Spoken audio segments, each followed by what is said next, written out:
Aliya yomi, Torah portion vayera,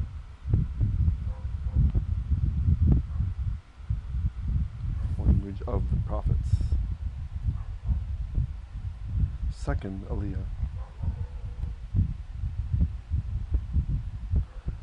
The second Aliyah starts in Genesis chapter 18, verse 15, and it finishes with verse 33.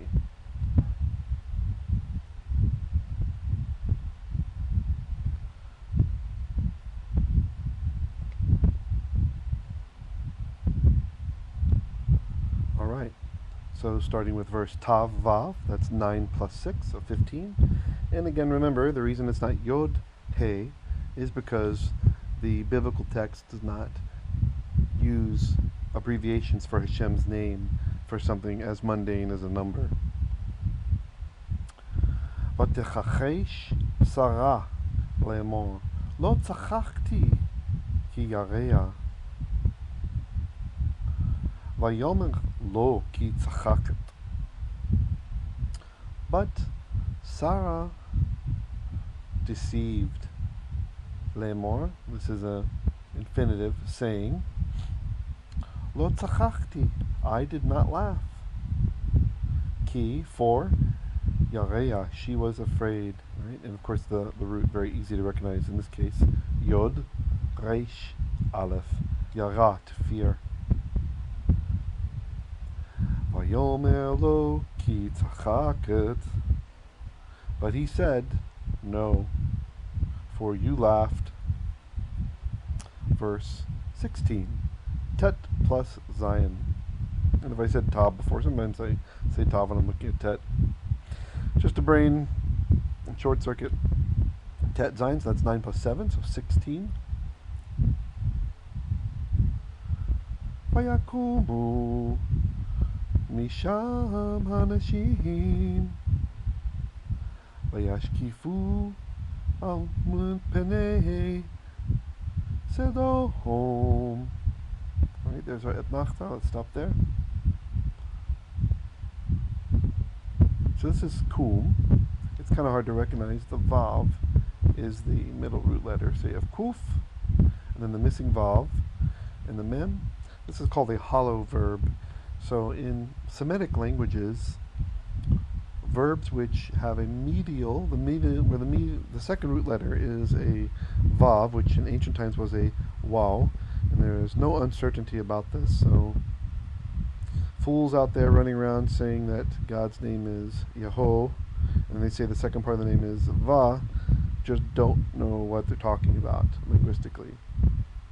The Semitic languages universally have a letter called waw, or w, W sound, and that's the consonant sound that's made. Arabic still has it to this day. Ugaritic had it, Aramaic had it, even the later forms, Syriac has it, Mandaean has it, Ethiopic has it, and yes, of course, Biblical Hebrew has it.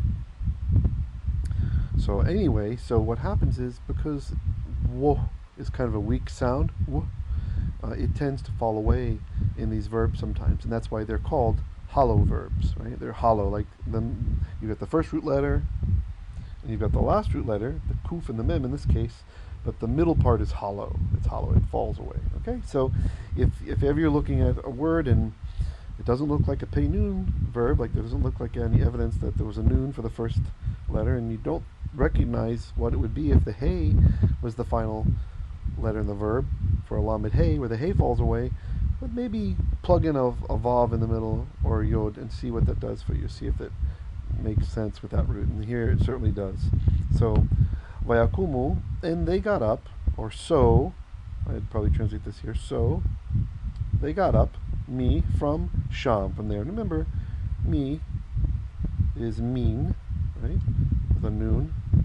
And just like our in-legal example, becoming illegal with two L's here, the sheen has a strong dagesh telling us there are two sheens there. So it's mish sham originally, like this, right? So mish sham, although we today just pronounce it misham.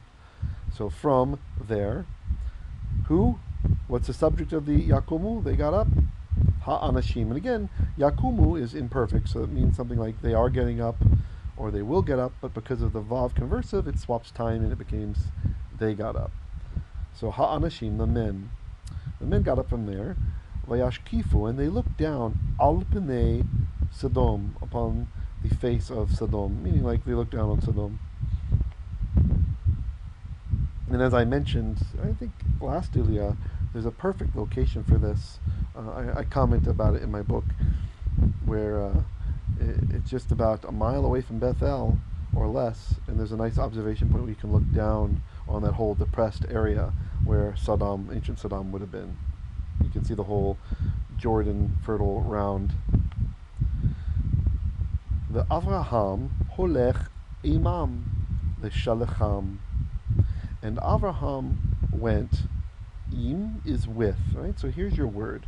Your word is im, and then the at the end, this is a pronominal suffix for they. So with them. If you haven't learned your pronominal suffixes, get to it. You need to learn those. They show up all the time. They're so super useful in biblical Hebrew to know those. So with them, it'll help you to break apart a lot of words that might have you kind of scratching your head.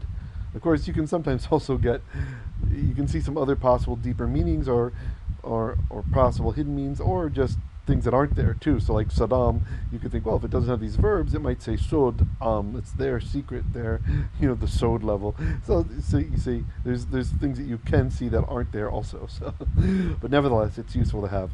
Lishalacham, and you remember we talked about shalach, right? So shalach is to send. And this is in the PL binyan, the PL form. You can tell by the strong dagesh in the middle of the second root letter. Oftentimes in scholarly literature or articles, they call this the D stem, right, for Semitic languages, meaning the intensive form. In Hebrew, you do it by doubling that middle letter. And this means to send out, right, to send them out. And it's interesting, we had the same verb used for Pharaoh sending Abraham out, and now Abraham is sending out the angels and the messengers. And here again we have a pronominal suffix. See how useful that is? Imam, with them, lishalacham, to send them out. Now we're back to our normal yod numbering system, because we're away from the divine name with 15 and 16. So we can write yod zayin for 17. Vadonai amar, and Adonai said, or then Adonai said, well, what did he say? Hamechaseh ani me Avraham asher ani oseh. So this is interesting. He's having a conversation here, right? And he says the hey here. This is what we call a hey interrogative. So it's like it's kind of like how in Espanol, when you start a question sentence, you have this little upside down question mark, right? For any of you who study Espanol, so that's what's happening there. It's telling the reader this is a question. So the question is, mechaseh, kasa is to cover up, right? So shall cover up, ani, I, shall I cover up, me, from Avraham. And up here you had mean, where the nun assimilates, right? And a double sheen. But in the case of an aleph cannot take a dagesh, so it can't double. So instead what happens is, let me change colors here, make it a little bit clearer. So what happens is, so here you have a chirik, which is a short vowel, if you know your vowel classes. And since here we were able to double the sheen, no problem. The nun, effectively you can think of it as going inside the sheen. But down here, the aleph can't be doubled. So instead, the little chirik got lengthened to its sereh. You see that? That's a long vowel, sereh. So this, of course, as I mentioned last time, is called compensatory lengthening. And if you're not recalling all the grammar stuff from your Hebrew classes, or if you haven't gotten there yet, and this is more advanced stuff, it's okay if you don't remember this. I'll mention it from time to time. We're trying to make the aliyot to be immersive, yeah? But, you could also lift a finger to try to remember some of these things. Sometimes that'll help you. Yeah, grammar is your friend. Don't be scared of grammar. Grammar is the adult language learner's secret weapon. People always say, oh, children learn languages so much faster and so much easier than adults. Yes and no. as far as full comprehension, really understanding what's going on, we have some advantages in that we can lean on grammar, especially in Hebrew. You can learn a couple rules and wow, they just exponentially give you good return on those rules. Whereas a child will have to enumerate to each of those examples, right? So we have some advantages. So from Avraham, Asher, so this is the relative pronoun, that which, or just which, Ani Oseh, I am doing, or I'm about to do. So it's interesting. So you might ask, to whom is Hashem speaking? Right? Is he speaking to the three messengers? In Breshit Rabbah, the Midrash, it actually says that Roy Dan was talking with me about this the other day. That he brought this up. That it says that Hashem spoke to the three angels. So it's kind of interesting. It enumerates a little bit, kind of answering some of the questions here for us. And as I said, I put a lot of, what should I say? A lot of emphasis on Midrash Rabbah when it talks about Genesis. There's a lot of credibility to it, a lot more than many of the other Midrashim.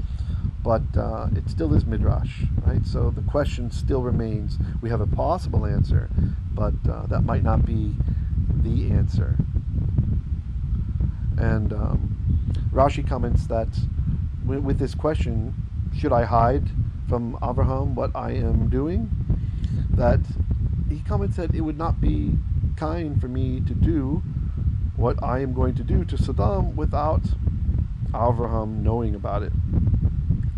I'm giving him the land, and these are 5 cities that belong to him. It's interesting, right? Rashi's perspective that the Canaanite territory, it goes all the way from Sidon as far as Gerar, and which is near modern day Gaza, and as far as Sodom, Amorah, Admah, and Zeboyim. That's in chapter 10, verse 19. We get the boundaries there, and Rashi continues on to say that because I named him of Hamon, right, the father of a Hamon, of a crowd or a multitude, will I destroy the children and not tell the father, who is also my friend? Of course, Avram is the only person in history that we're aware of that ever is called God's friend. He gets that title, which I would say is a notch above prophet. To be God's pal, to be his friend, really, really something else. And yeah. Now, Nachmanides says that Hashem is speaking with the heavenly host, and he's actually speaking with the host who are in attendance with him, the angels who he will give to this mission. And it's interesting, there's another midrash that tells us that an angel receives his name only when he's sent on a mission. I think it's also in Talmud Tractate Sanhedrin, it's also repeated, that an angel's name can change depending on his mission. Kind of interesting, right? Like his purpose. Which is really something if you think about how in Revelation we're promised to have a new name given to us on a white stone, which no one knows, right? So Hashem himself will give us a new name. And so that it's like, if the names of the angels encompass their purpose, then how much more so those who will judge the angels will our new names encompass our purpose. So for people in life, many people there, they feel unfulfilled no matter how much money they make or how much power they amass or how much respect they have from peers. A lot of times people feel unfulfilled. They feel like they're just not really doing their purpose. And it's nice to know that for sure in Olam Haba, I think even our name will reflect our purpose, as do the names of the angels.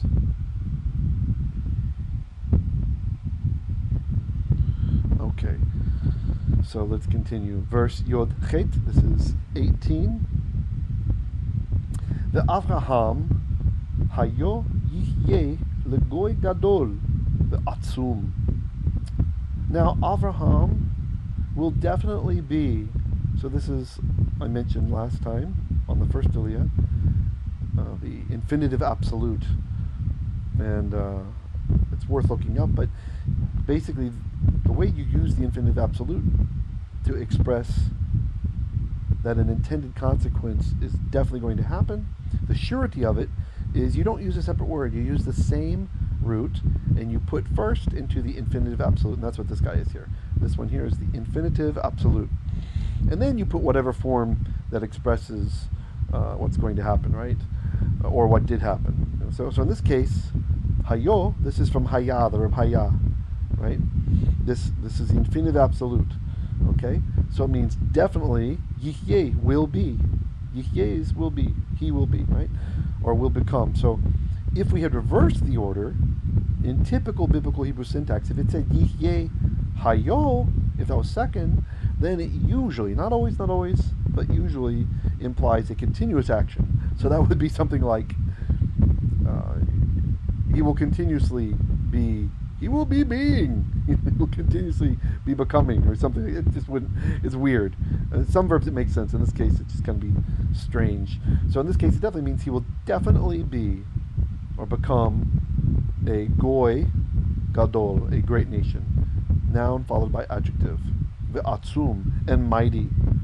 And I say mighty, literally, it's like bony, like strong, like bones. Atzum, right? Etzem is a bone that comes from this verb. V'nivrachu vo kol goyei haaretz. And by the way, this is where the Pharaoh in Shemot, he complains about the Jews becoming too atzum, that were too mighty. V'nivrachu vo kol goyei haaretz. Okay, so here you should recognize the root pretty easily. Barach. Okay. So this is to bless. And here we have it preceded with a nice noon. So that should tell you it's the nifal binyan, right? Which, as I mentioned last time, I drew the menorah and I showed you, right? Nifal is the reflection of kal.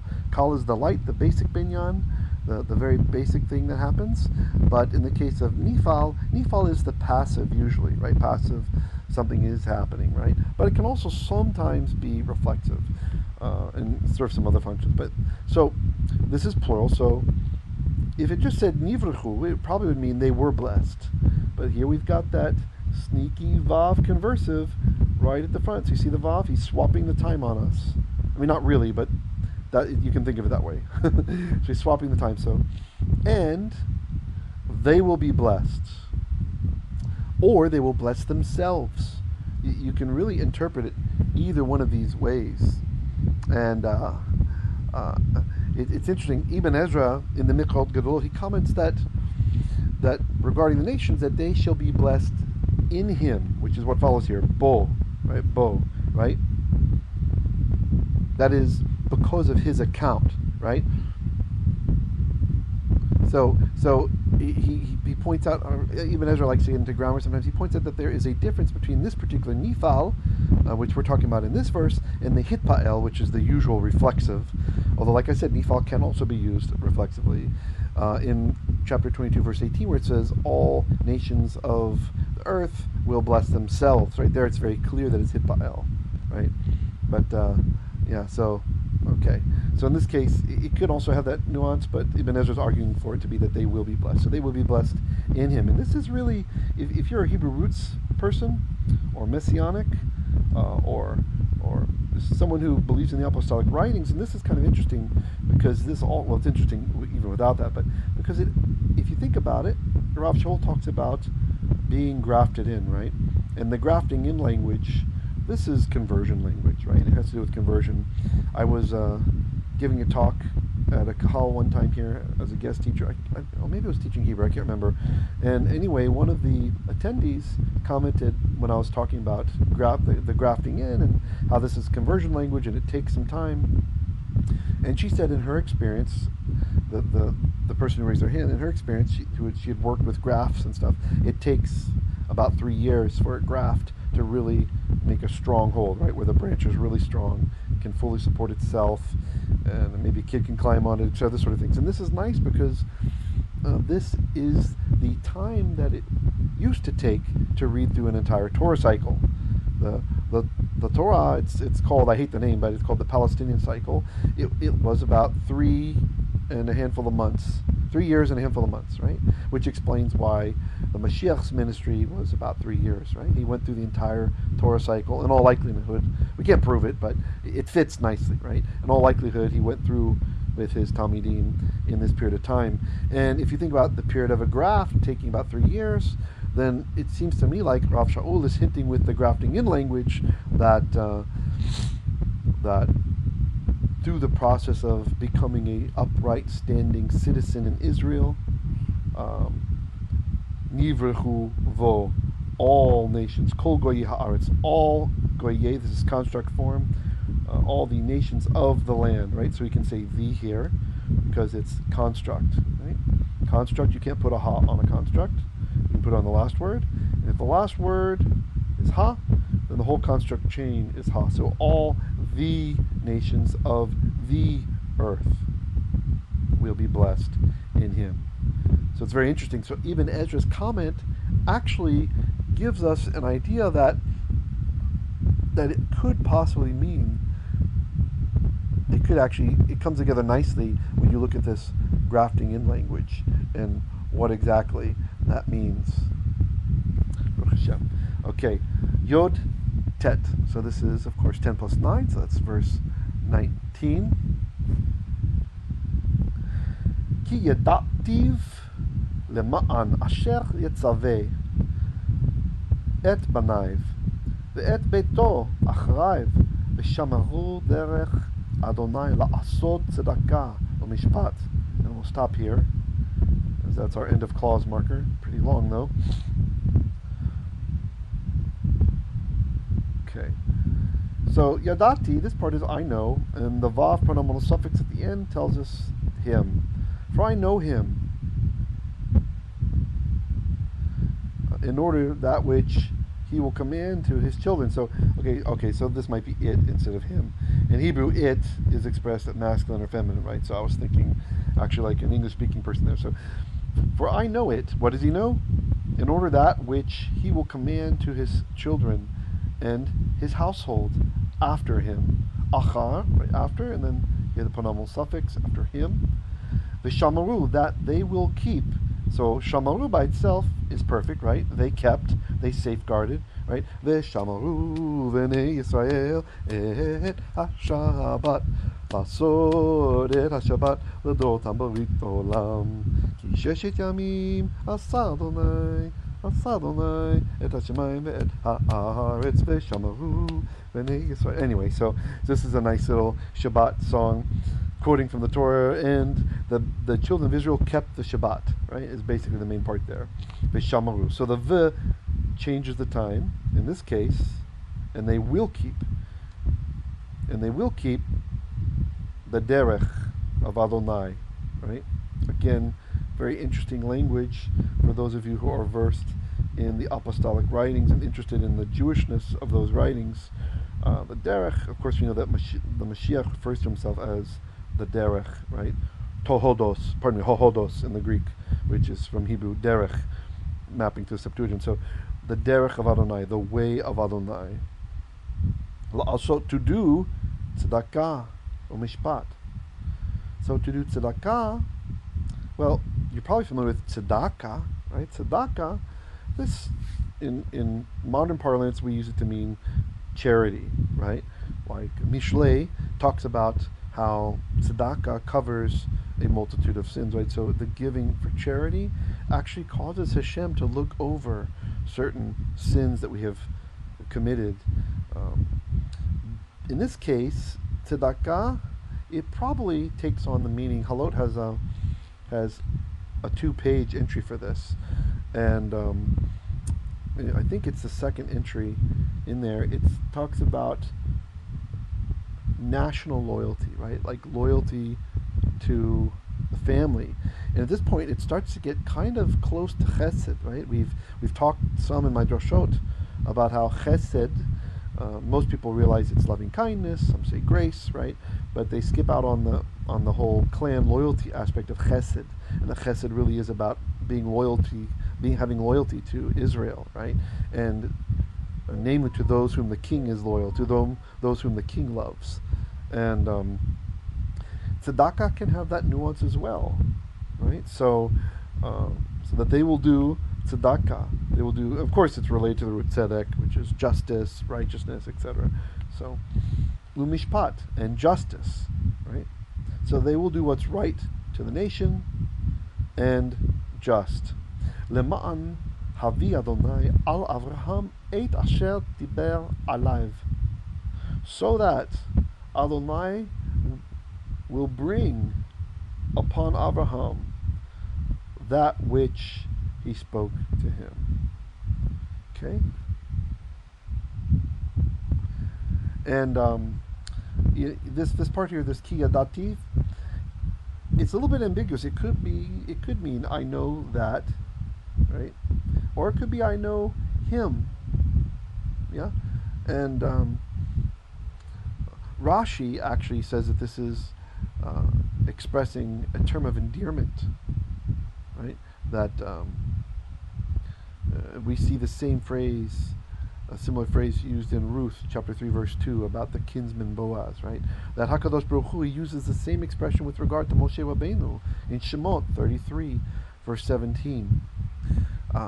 And in that particular example, it says, "Vayomer Adonai el Moshe." Then Hashem said to Moshe, "Gam et hadavar hazeh," also this thing, asher dibarta, which you spoke, say I will do.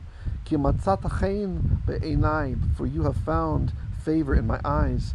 Ve'eda'acha b'shem, and I know you by name.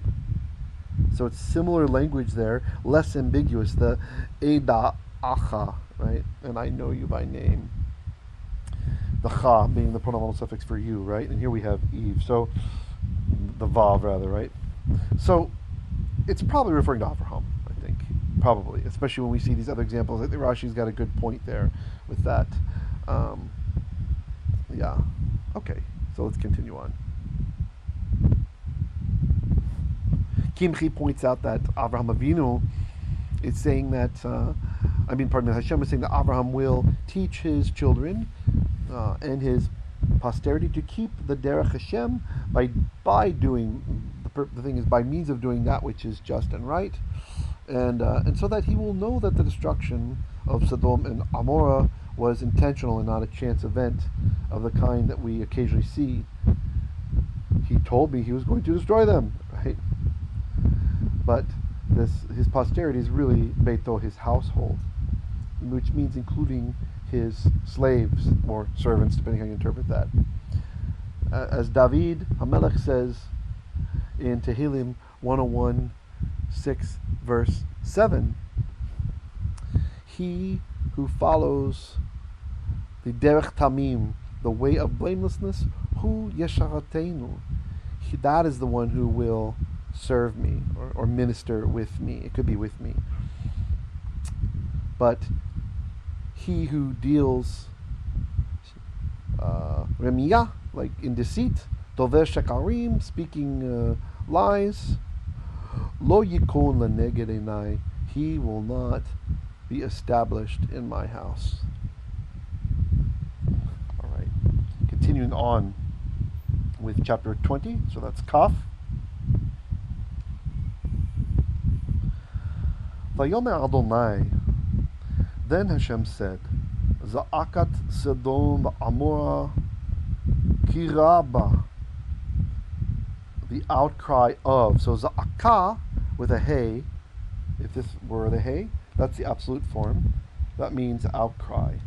And so this is a construct form. When you see a word that ends in a hey going back to a tav, the tav was its original ending in ancient Hebrew, right? The language that all Semitic languages come from. Liberal scholarship calls it Old Semitic. I call it Old Hebrew, right? So this was the Hebrew back in the day, before biblical times even. So what happens is when you have a feminine noun, usually it's feminine, the end in hey like this, and you want to say of, you want to use it in a chain to say of, it goes back, it reverts back to its ancient ending. So basically what happened was, it's not that it's changing, it's that part didn't change, right? People still remember to use it that way. So Za'akat Sodom is the outcry, and the Tav tells you of Sodom, of Sodom, Va'Amorah and Gomorrah, Ki Rabba, for it is great. And it's Ki Rabba, we have the comment here because it's in pause. V'chatatam Ki Chavedam Me'od. So, Chovda Me'od. So this part, you might notice there's two ta'amim. Sometimes there's been a couple words like this in this parasha. Sometimes you'll see that. That's because there were two traditions. And the Masoretes didn't want to just declare one singing tradition right and the other one wrong, so they put both ta'ams on there. So that's, it doesn't really change the meaning. So that's good, but that's what that is. So cheta is a sin, and chatatam is their sin, and their sin is great, right? Remember, you have to think like Yoda. Great is their sin, yes, right? So rabba v'chatatam. So this vav here is probably emphatic, right? The outcry of Sodom and Gomorrah, for it is great. Also their sin, ki chovda me'od, for it is very, the me'od is very chaved, right? And it's feminine because it has to agree with chayta, which is a little bit difficult to see here because the hay went to a tav there at the end.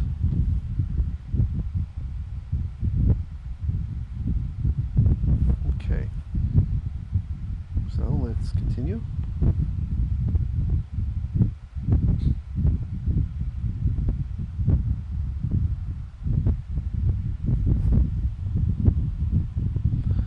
Kaf Aleph, so verse 21.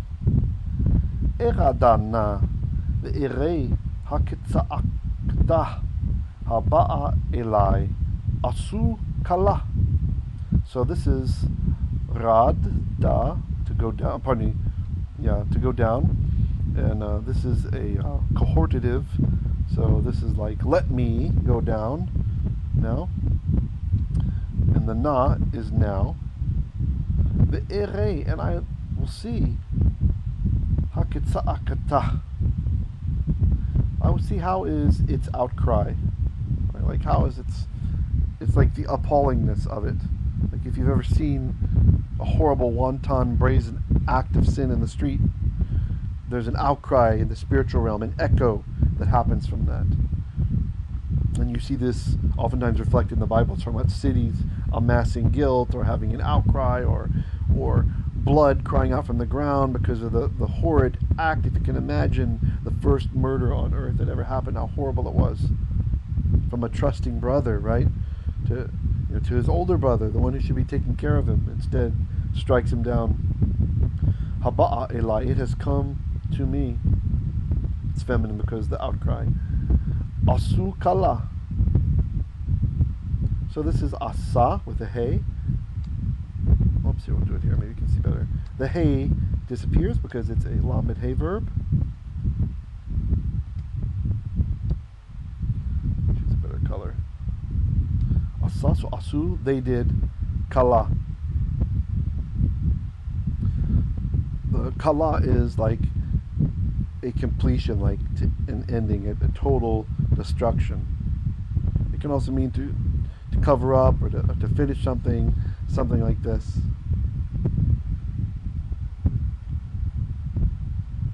And then we continue. V'im lo eda, but if not, then let me know it. So it's kind of weird verse that's happening here. It seems to be hinting that Hashem is going to go down and see if the outcry is something that is complete, if it's something that really merits a complete and utter destruction.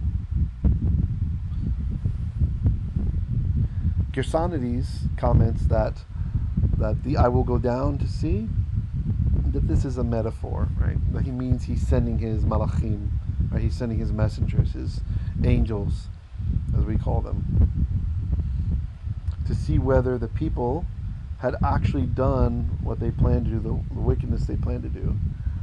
It's not a problem for angels to find out something that they did not previously know, right? So sometimes people think, wait, an angel, don't they know everything? No, they don't know everything.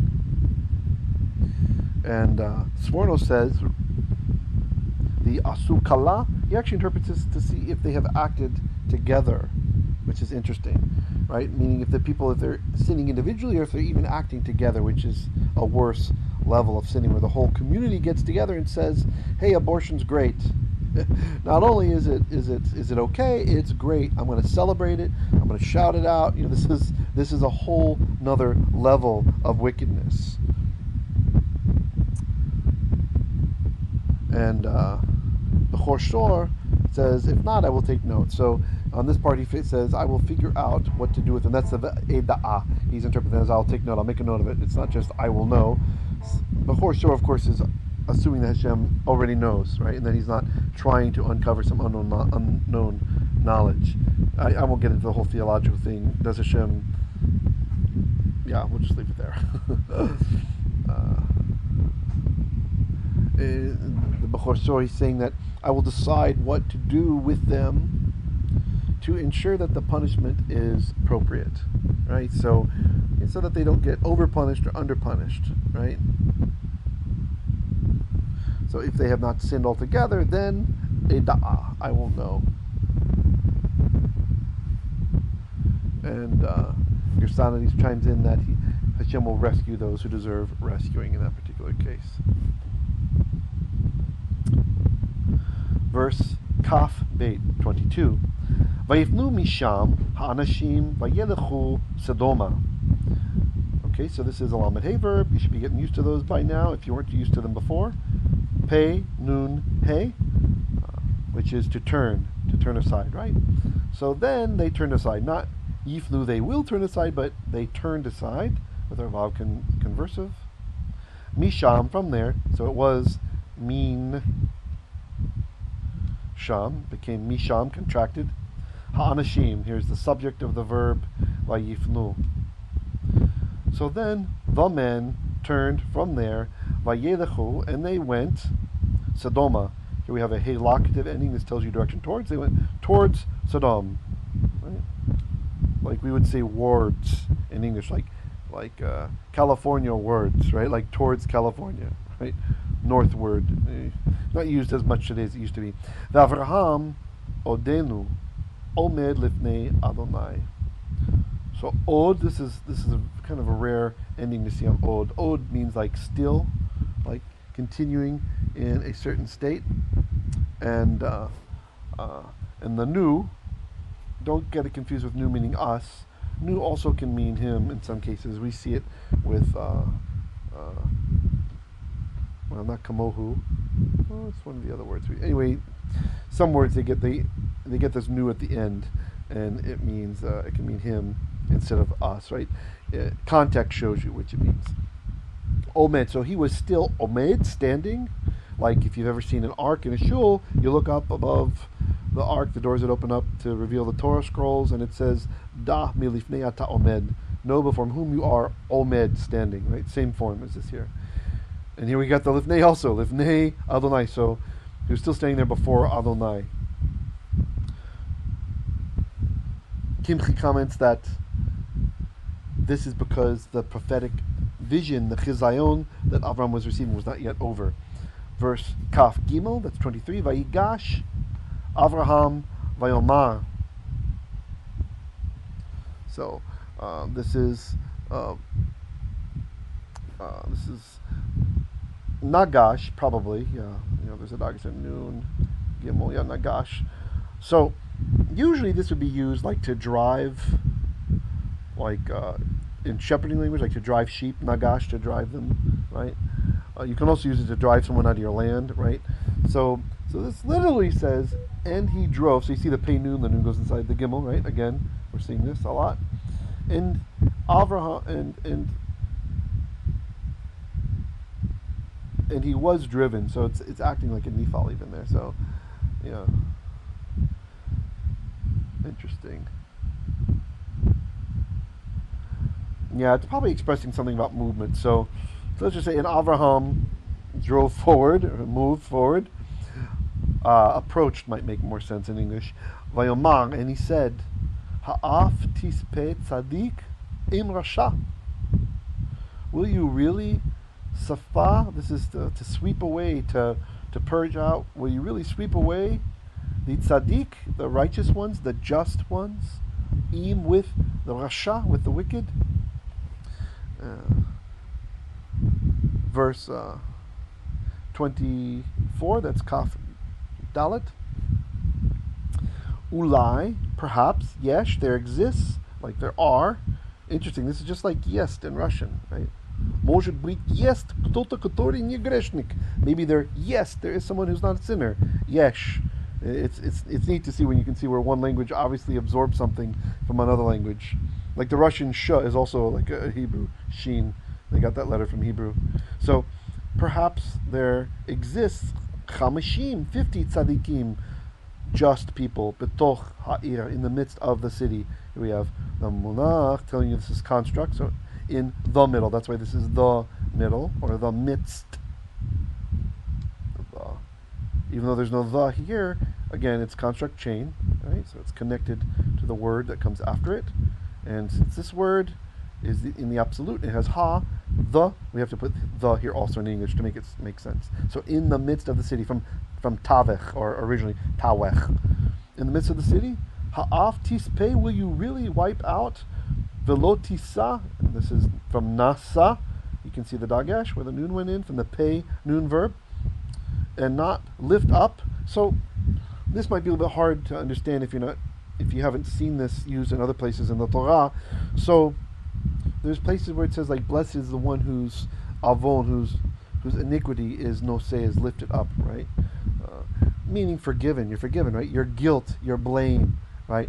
So in this case, the ancients had this concept of cities accruing up the guilt or the blame from the sins that were done in them. This is part of why Lot later on reasons with the angels to let him go to Tseir, to the little city.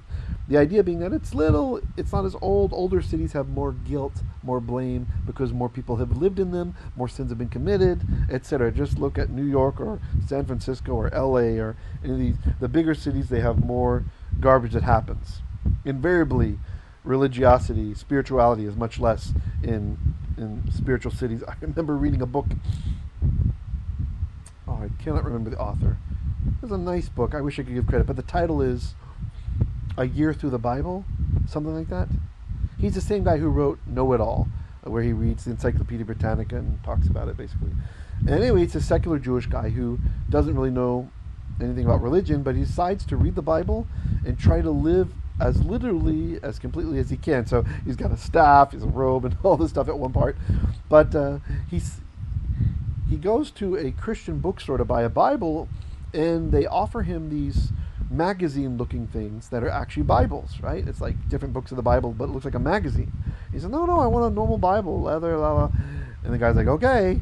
And then he later realizes when he's sitting on the metro, on the subway, reading his Bible, people are scowling at him, staring at him. And this is a liberal guy, and he says, he writes, I never realized just how secular the city is in New York, meaning just like they just don't like it when there's a religious person there.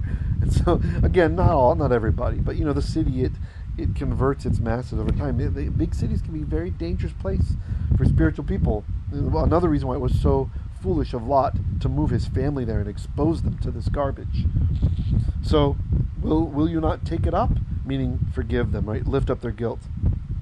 La makom, the place. Naman chamishim, for the sake of. You have to render this for the sake of, otherwise it just sounds weird in English. It says in order that, right? But that doesn't work. Chamishim, 50, hatzadikim, the 50 righteous ones. Asher bekirba, who are in its midst. Kerev, you probably recognize from karav, to draw near, a carbon, an offering, right? So this is a feminine pronominal suffix because it refers back to the city, back to Ir. And of course, cities are feminine because in the ancient world they were considered to be the mothers of their inhabitants, something like that. Okay. And the reason the text here says makom instead of Avraham, he's specifically using makom instead of which means the place, right? Makom is place, but we have the patach here, and the dagesh tell you there was a ha, so it's the place. Instead of saying them by name, is that Avram Avinu is actually trying to save the whole region, including Sodom, Amorah, Admah, and Zeboaim. This is according to the comments of Gersonides. Verse Kaf He 25. Chalila lecha masot kadavar hazeh lechamihit צדיק עם רשע, והיה צדיק כרשע. Okay, that's Edmach. Chalila, not Khalili, the nice Jewish band. Chalila. Chalila is like, may it not be so. Like, far be it. And these are kind of the approximations in English, right? Far be it to you. Me asot, from asot, it's kind of hard to recognize. It's from asa with a hey at the end. It went back to this older tav ending. From doing, it's an infinitive. Kadavar, according to kadavar hazeh, this thing. Lehamit, to kill. From mot, you can recognize the root. See, with hollow verbs, oftentimes the waw, the ancient waw, we call vav, becomes a yod, right? So that's what that is. In case you're wondering how is that dead? So the root is mem, waw, or vav, tav. To kill the tzaddik, to kill tzaddik, just, im, with rasha, with wicked. V'haya tzaddik karasha. That the righteous should be like the wicked. The idea is like the fate, right? Chalila lach hashofet kol haaretz lo ya'aseh mishpat. So far be it to you, or far from you may it be, ha shofet. Will there be judgment? Oh, pardon me. Will the judge of kol haaretz, of all the earth? So here we have the hey interrogative. That's the question mark. Yeah. Remember our Espanol upside down question mark. That's what that is. Basically the same thing. Will the shofet, and shofet, you should understand, even though this is often rendered in English just judge, in Tanachit and in older Hebrew, shofet also means ruler. Right, so in the ancient world, a judge was more than just what we think of today. Someone in a black gown showing up and, limiting his discourse to the actual exact facts that are in front of him and limiting what a jury can hear and all this stuff. No, a judge back then was a sneaky fella. Usually, he would ask questions and try to trick people and everything to get to the truth. And he was a ruler. Right? He's a powerful guy, like a little micro king. So when we say the judge of all the earth, we're not just saying that he's in a position of judgment. We're saying he's the ruler. So it's actually fair to translate this, in my opinion, as, will the ruler of the whole earth, lo ya'aseh mishpat, not do justice? Right? But in the Hebrew, there's a nice play on words here. Mishpat and shofet, right? You can surely see they're from the same root, right? Mishpat, justice, and shofet is the ruler or judge. So if he had said a different word, if he'd used like the melech here instead, right, the one who malachs, then you wouldn't have this nice play on words that we have happening in the Hebrew. So it's fine to bring it into English as ruler. I believe the reason it's judge is because Avraham wants to make this beautiful play on words here. He's definitely like Moshe. He's a great speaker. Not like Moshe. Okay. Now we go to verse 26. Kaf Vav.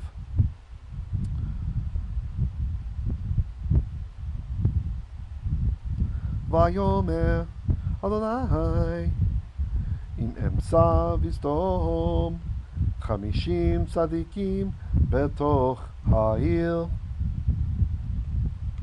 Then Hashem said, if I will find in Sodom 50 tzadikim, just people, righteous people, betoch ha'ir, in the midst of the city, v'nasati lechol ha'makom ba'avuram. And Hashem also repeats the hamakom usage there. So it's not just Sodom we're talking about, it's all the territories, surrounding areas. Then I will lift up, right? So there's nasa. So nasati means I lifted up. The vav conversive makes it end. I will lift up. Then makes more sense, I think. So then I will lift up the chol for all of the place, right? So lift up the iniquity, he's saying, right? The guilt. Ba'avuram, on their account, with the nice pronominal suffix there at the end. Verse 27, Kaf Zayin. Vaya'an Avraham vayomar. Then Avraham answered, this is Anna, the hay fell away, lamed hay, vayomar, and he said, Hinena ha'alti ledaber el Adonai, ve'anochi afar va'efer. I love how Avraham speaks. This is how you approach the king, okay? Even with the stature of Avraham, you're not demanding, you're not bossing God around. Heal this person, do this, and my mama, and this, and that. Okay? No. He's the Melech HaOlam. He's the Adon Olam. He's the Shofet Kol Haaretz. Avraham also calls him elsewhere Konei HaShamayim Ba'aretz, the former, the maker of heavens and earth. Right? You don't talk to him that way, even if you're someone like Avram. And so he says, oh, I lost my place. Where were we? Right, after that Nachta, okay. Behold now, or look please. Now, I've told you before it can be now or please, so certainly it's please. Look please, ho'alti, I am continuing ledaber, to speak, okay?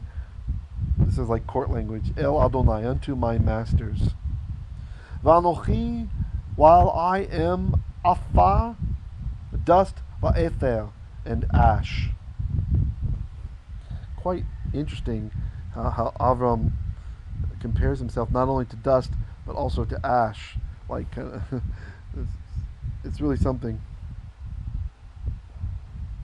And the Bechor Shur comments that he's basically saying, look, it's not for my own import that I'm speaking this way, right? Because I am just dust and ashes. You see? It's almost like he's concerned about even Hashem's reputation, right? That Hashem would do such a thing. And we see kind of a similar, it's really amazing, if you look at it, we see a similar type of behavior from Moshe Rabbeinu when he reasons with Hashem. Remember when Hashem is furious when the Israelis is going to wipe them all out, but he'll still keep his promise to Avraham Avinu by raising up children from Moshe. I'll raise up the nation from you alone, right? So everybody else's genes get wiped out. Abraham's genes will survive through Moshe. And Moshe says, no, if you're going to do that, blot me out of your book instead, right? And he even reasons with Hashem, what will the nations say? They'll say it was because you could not bring this people into the land which you promised them, that you decided to destroy them, right? So he's reasoning with Hashem about it would be a kind of chilul Hashem, a defaming of the reputation, right? A chilul Hashem, literally profaning of the name, to bring down Hashem's reputation. And here it almost seems like Avraham is arguing from the same perspective. We always look at it, he's trying to save the people, he's trying to save these nasty people, and blah blah blah. And really maybe it's possible he's more concerned about his friend Hashem. Verse Kaf Chet, which is 28. Ulai, perhaps, Yachzerun Chamishim Hatzadikim Chamisha Hatashchitz B'Chamisha Et Kol Ha'ir. Perhaps there will be lacking, and here we have the paragogic nun, which may imply an intense form in the argumentation, like an exclamation point. Chaser means to lack, to be without, like the famous Psalm 23 says, Adonai roi lo echsar. Adonai is my shepherd, I will not lack anything, right? If you've memorized his want from the King James, well, that's what that really means. It means lack. And so if they are lacking, if the chamishim are lacking, that's the subject of that verb. What is it? The chamishim hatzadikim, if the 50 righteous are lacking how much? Chamisha, 5. Ha, here's a hey interrogative. Will you, ha tashchit, will you destroy? Bachamisha. It's very interesting how the Hebrew phrases it. You don't often get it in translations this way, but here the bait looks like it's being used instrumentally, right? Will you destroy by means of the 5, right? Or because of the 5, with the 5, like you're using them as an instrument of destruction. Et kol ha'ir, all of the city. Vayoma lo ashchit im emtsa sham arba'im b'chamisha. Then he said, I will not destroy if I find there 40 and 5. Okay? Verse Kaf Tet, so that's 29. ויוסף עוד לדבר אליו, ויאמר אולי יימצאון שם 40. Oh, sorry, I didn't mean for it to draw that line there. My touchpad is a little bit weird sometimes. Let me try to... There we go. Beautiful. And it's gone.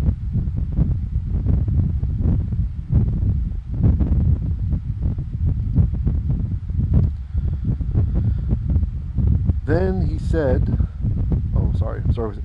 Then he continued. This is like Yosef's name. It's from this like addition continuing. So then he continued still to speak to him, and he said, perhaps they will be found, and we have our paragogic noon again, yimsa'un. And this I mentioned before, it's kind of funny. The paragogic noon always reminds me of the Quran in Arabic.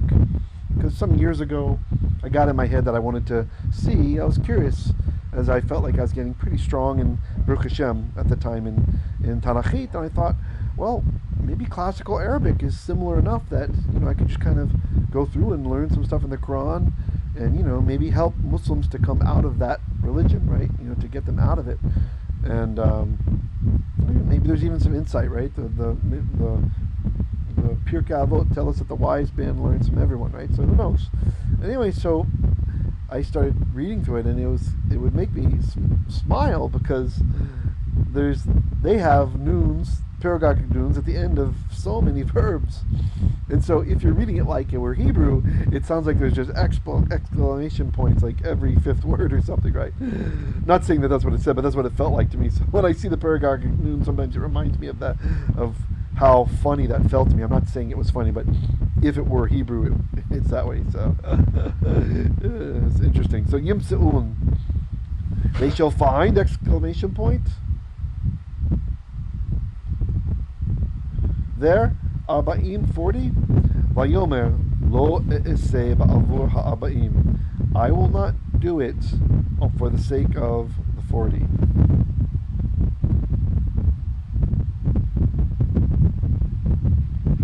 And I believe our last slide for today, verse 30. Vayomer al na yicha l'Adonai va'adabera ulai yimatzeun sham shaloshim. Then he said, please now don't get angry, don't get hot, yichar, for my Lord. May my Lord not get angry. This lamed here, it does make a lot of sense. Yichar l'Adonai, may not be hot to my lords. But if you study Ugaritic, you learn this concept of the lamed vacatum. And probably that's what's happening here. This is probably the lamed vacatum, which means oh, right? It puts it in the vocative. Like if any of you have studied Greek, like theos can become thee, like oh God, right? That's the vocative case. But we don't have case endings anymore in biblical Hebrew. There's only some vestigial holdouts in Psalms and other places from ancient Hebrew. But lamed, we find from Ugaritic, could serve this way. So please don't get angry, oh my lords. Va'adabera, and I will speak, and let me speak. Ulai, perhaps there will be found, exclamation point, from noon. Sham there, shaloshim, 30. Vayomer lo e'aseh im imsah sham shaloshim. And he said, I won't do it if I find there 30. Lamed Aleph, so 31. And it's interesting, Ibn Ezra comments in the book called Gedolot that after this point, Avraham gets bold and he starts counting down by tens instead of by fives. Boja. Vayomer hinena ha'alti ledaber el Adonai ulai yimatzeun sham 20. Then he said, look, please, and I will continue to speak unto my lords. Perhaps there shall be found there 20. Vayomer lo ashchit ba'avur 20. And he said, I will not destroy on account or for the sake of the 20, the 20. Verse Lamed Beit 32. Vayomer al na yichal Adonai v'adabera ach hapa'am ulai yimatzeun sham asara. There's our end of clause. And he said, please don't get angry, O my lords, and I will speak. Let me speak this last time. Just one time, it says. Pa'am is time. It can also mean like a stride, like one more step. I'm just taking one more step with you. Ulai, perhaps, imatzeun, they will be found. Un, peragagak nun, sham there, asara 10. Vayomer lo ashchit ba'avur ha'asara. And he said, I will not destroy for the sake of the 10. And then we have Lamed Gimel. And before we go into Lamed Gimel, let's go back to our friend Ibn Ezra again. And he's contemplating what's up with the 10 here. Why does Avraham stop at 10? And so he says that some Chazal explain the reason he stops with 10 is by saying that this includes 2 in each of the 5 cities, right? The different cities that were down there. But that position is not correct. He's speaking about Sodom only. Chazal have given us the tradition that the minyan demands at least 10, right? That's a quorum, like for those of you who aren't familiar, in for certain Jewish prayers, we have to have 10 people there. And so Avraham stops at 10. This is a strengthening in our belief system in that rule, right? It shows that even Avraham Avinu understood this rule, that if you don't have at least 10 people praying, then the city deserves to be destroyed. And Avraham, he's for righteousness and justice, for tzedek, right? As we're taught, tzedek, tzedek til zof, justice, justice, you shall pursue. All right, let's get on to our last verse then. Lamed Gimel. Vayerech Adonai kasher kilah ledaber el Avraham, v'Avraham shav limkomo. Then Hashem went away. Then Hashem went. Ka'asher, according to how kilah ledaber, or win. Sometimes asher means win. You can check it out in Halot and BDB. It'll tell you. It can mean win. He finished speaking unto Avraham. But Avraham shav, then, so not, you could say and, but I think then is more appropriate. Then Avraham shav, this is from shuv, right? Shuv ami. Anyway, so a hollow verb again. So the shurik, the waw, the vav disappeared. So Avraham returned lim komo, to his place. And it's interesting when you compare, if you look at the behavior of others, Avraham teaches us the right way.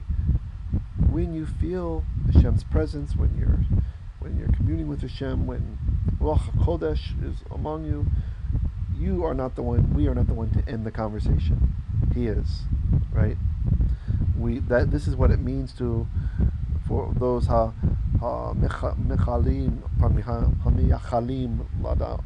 those who wait upon the Lord, right? That you don't leave, you wait for His Shekhinah, His presence, His visitation to leave.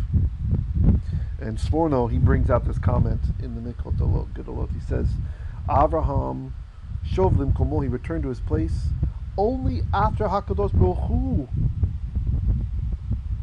halach, only after Hashem had left. He did not turn his attention from the Nevuah deliberately, from the prophecy deliberately. Unlike what we read, and before I mentioned about Cain and Havel, right? In Bereshit 4:16, where it's talking about Cain's behavior, and it tells us, Vayetze Cain milifnei Adonai. Then Cain yetze, that's he yatsa, he went out milifnei, from before Hashem. Vayeshev, and he returned be'eretz Nod, to the land of Nod, Kidmat Edan, to the east of Eden. And And so you see the deplorable behavior of Cain juxtaposed to the righteous and just behavior of Avraham Avinu. Okay, thanks a lot. I hope you enjoyed it. Be sure to click a like and drop me a comment if you like. I'll try to respond. Bli neder. And if you have any questions also or want to have a discussion, then it's most appreciated. Hope you enjoyed it, and I'm trying to get to where I can put out all the aliyot every week.